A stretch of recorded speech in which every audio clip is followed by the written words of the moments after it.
박공우에서 하감 이중성 그리고 노상균. 선택 인가 전승 권한 증인 5가지로 계승선을 살펴봅니다. 안녕하세요. 여의주입니다. 며칠 전 제가 올린 천하창생을 다 맡겠느냐. 천지공사가 그러하다면 맡겠나이다. 감결문 10부작을 마치며라는 영상 아래에 아침 이슬이라는 분이 아주 짧은 댓글 하나를 남기셨습니다. 박공우에서 하감 이중성 그리고 노상균. 세 사람의 이름을 화살표로 연결한 댓글이었습니다. 처음에는 짧은 댓글이라 그냥 지나갈 수도 있었습니다. 그런데 마침 제가 지금 김수부님을 공부하면서 사용하고 있는 기준이 있습니다.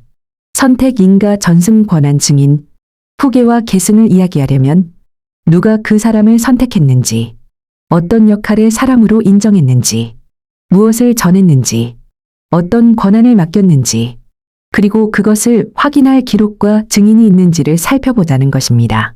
그런데 제 영상 아래에 마침 박공우에서 이중성 그리고 노상균이라는 계승선이 제시되었습니다. 그렇다면 이 주장에도 똑같은 기준을 적용해보면 되겠다는 생각이 들었습니다.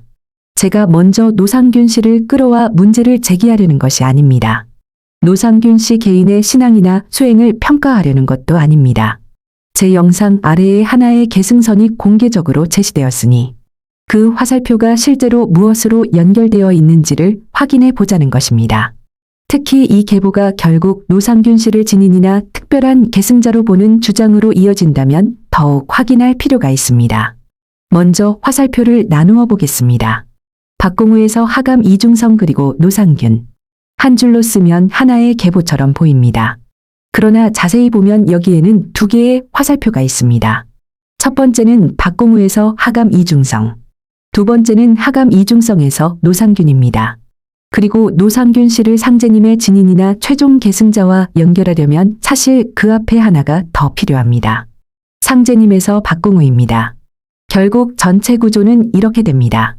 상제님에서 박공우, 박공우에서 이중성, 이중성에서 노상균. 화살표가 3개입니다. 여기에서 중요한 원칙이 하나 있습니다. 앞에 화살표가 증명되었다고 다음 화살표가 자동으로 증명되는 것은 아닙니다. 박공우 성도가 상제님의 중요한 종도였다는 사실이 박공우 성도가 상제님의 최종 후계자였다는 사실을 자동으로 증명하지 않습니다. 또 박공우 성도가 이중성 선생에게 중요한 무엇인가를 전하려 했다는 사실이 노상균 씨가 이중성 선생의 후계자라는 사실까지 증명하지도 않습니다. 계보를 주장하려면 화살표 하나하나가 따로 확인되어야 합니다. 첫 번째 기준은 선택입니다. 선택은 여러 사람 가운데 왜 하필 그 사람이었는가를 묻는 것입니다. 먼저 박공우에서 이중성을 보겠습니다. 박공우 성도께서 하감 이중성 선생을 자신의 후계자로 직접 선택했다는 기록이 있는지를 확인해야 합니다.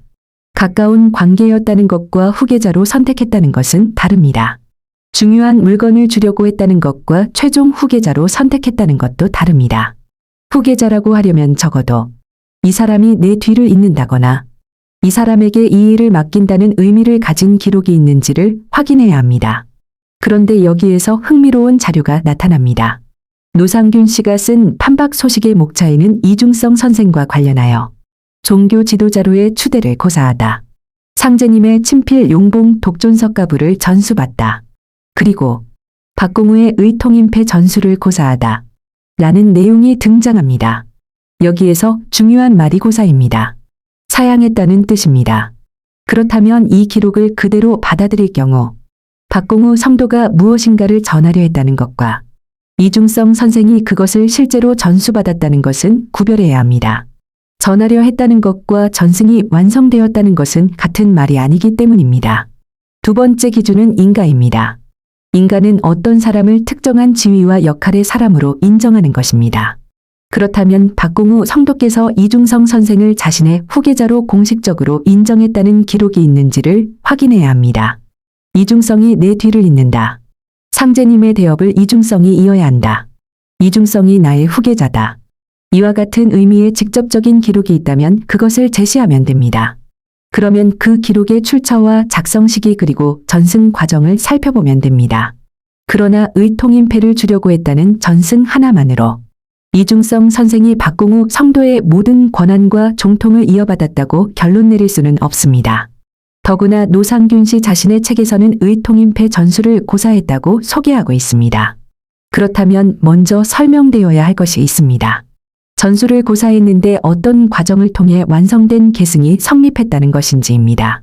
세 번째 기준은 전승입니다. 여기서는 더욱 정확하게 구별해야 합니다. 전하려 한 것과 실제로 전해진 것은 다릅니다. 판박 소식의 목차에서도 이 차이가 나타납니다. 상제님의 친필 용봉 독존석가불에 대해서는 전수받았다고 표현하면서 박공우의 의통인패에 대해서는 전수를 고사했다고 표현합니다. 하나는 전수받은 것이고 다른 하나는 전수를 사양한 것입니다. 그렇다면 무엇이 실제로 이중성 선생에게 전해졌고 무엇이 전해지지 않았는지를 구별해야 합니다. 그리고 여기서 한 가지를 더 확인해야 합니다. 어떤 성물이나 자료가 전해졌다고 하더라도 그것이 곧바로 증인이나 종통 또는 최종 후계자의 지위가 전해졌다는 뜻인지는 별도로 증명해야 합니다. 물건의 전승과 지위의 전승은 같은 것이 아니기 때문입니다. 네 번째 기준은 권한입니다. 후계 문제에서 매우 중요한 것이 권한입니다. 무엇을 맡겼느냐는 것입니다.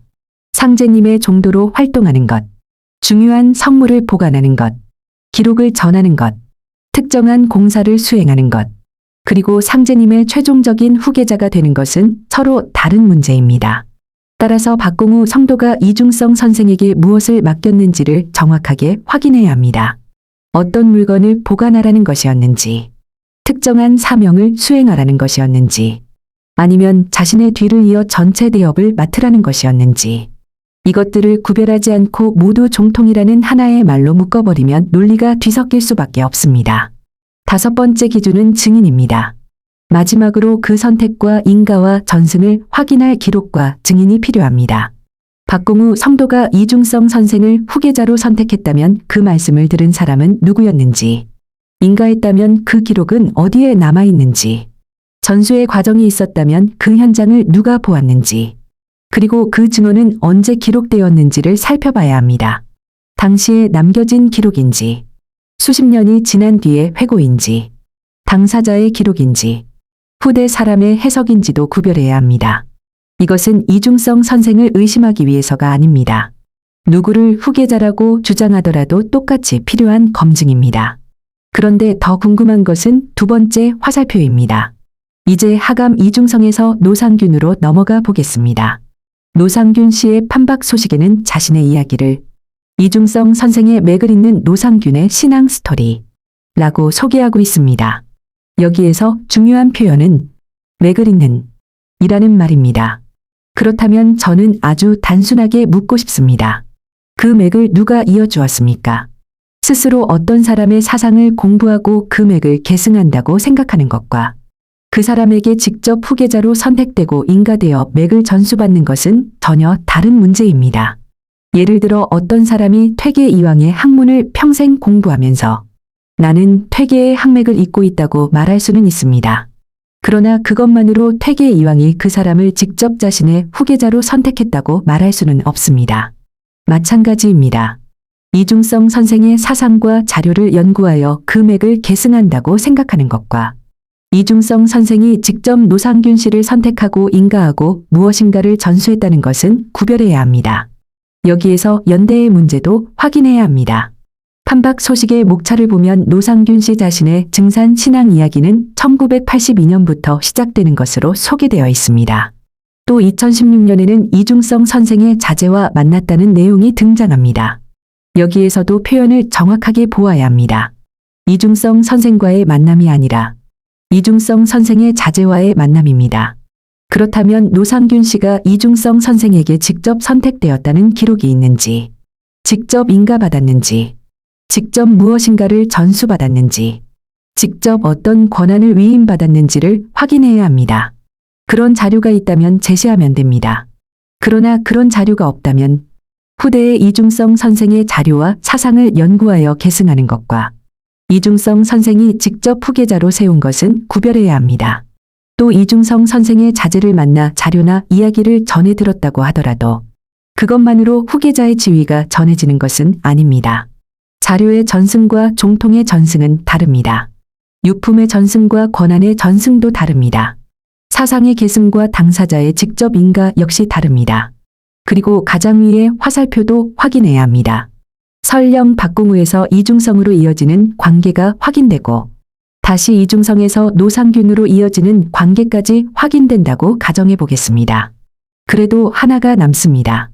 상제님에서 박공우입니다. 박공우 성도가 상제님을 직접 모신 중요한 종도였다는 사실과 상제님의 최종 후계자로 선택되었다는 것은 같은 말이 아닙니다. 따라서 노상균 씨를 최종적으로 상제님의 진인이나 계승자로 연결하려면 상제님께서 박공우 성도를 어떤 역할로 선택하고 인가하셨는지도 확인해야 합니다. 결국 상제님에서 박공우, 박공우에서 이중성, 이중성에서 노상균, 이 세 개의 화살표가 각각 근거를 가지고 연결되어야 하나의 직접적인 계승선이라고 말할 수 있습니다. 어느 한 지점부터 직접적인 연결이 확인되지 않는다면 그 지점부터는 역사적으로 확인된 직접 전승과 후대의 계승 해석을 구별해서 표현하는 것이 맞다고 생각합니다. 저는 누구에게나 같은 기준을 적용하고 싶습니다. 제가 지금 김수부님을 공부하면서도 함부로 결론을 내리지 않는 이유가 이것입니다. 상제님께서 김말수님에게 천하창생을 다 맡겠느냐 고 직접 물으셨다는 기록이 있고 말수님이 천지공사가 그러하다면 맡겠나이다 라고 대답한 뒤 상제님의 피를 직접 받아 삼켰다는 기록이 있어도 저는 그것만 가지고 곧바로 종통이 전수되었다고 결론 내리지 않고 있습니다. 그 행위가 정확히 무엇을 의미하는지 다른 기록까지 함께 보겠다고 했습니다. 그렇다면 노상균 씨에게도 똑같은 기준을 적용해야 합니다. 김수부님에게는 엄격하게 기록을 요구하면서 내가 믿는 사람에게만 기준을 낮춘다면 그것은 공정한 검증이 아니기 때문입니다. 아침 이슬님께 묻습니다. 그래서 제 영상 아래에 박공우에서 하감 이중성 그리고 노상균 이라는 댓글을 남겨주신 아침 이슬님께 몇 가지를 묻고 싶습니다. 상제님께서 박공우 성도를 최종 후계자로 선택하고 인가하셨다는 직접적인 근거는 무엇입니까? 박공우 성도께서 이중성 선생을 자신의 후계자로 선택하고 인가했다는 기록은 무엇입니까? 판박 소식에서는 이중성 선생이 박공우의 의통인패 전수를 고사했다고 소개하고 있는데 그렇다면 무엇이 실제로 전수되었다는 것입니까? 그리고 이중성 선생은 노상균 씨를 언제 어떤 방식으로 직접 선택하고 인가했습니까?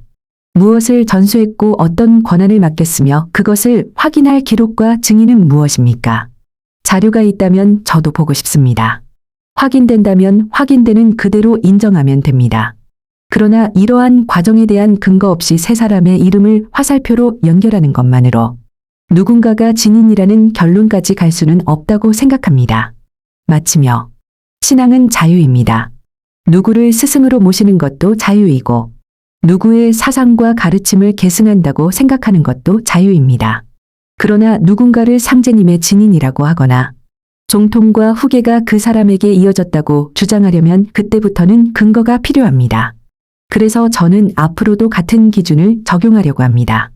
김수부님이든 고수부님이든 정시성모님이든 선사님이든 박공우 성도든 이중성 선생이든 노상균 씨든 기준은 같아야 합니다. 선택, 인가, 전승, 권한, 증인. 결국 핵심은 아주 간단합니다. 박공우에서 하감 이중성 그리고 노상균. 세 사람의 이름을 나란히 적는 것만으로 계승선이 완성되는 것은 아닙니다. 중요한 것은 이름이 아니라 그 이름 사이에 화살표를 무엇이 이어주고 있느냐입니다.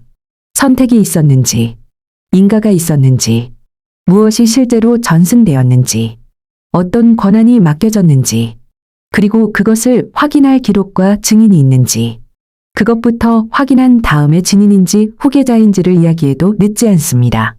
주장이 먼저가 아니라 기록이 먼저입니다. 그리고 모든 기록을 펼쳐놓은 뒤 판단은 각자의 몫으로 남겨두겠습니다.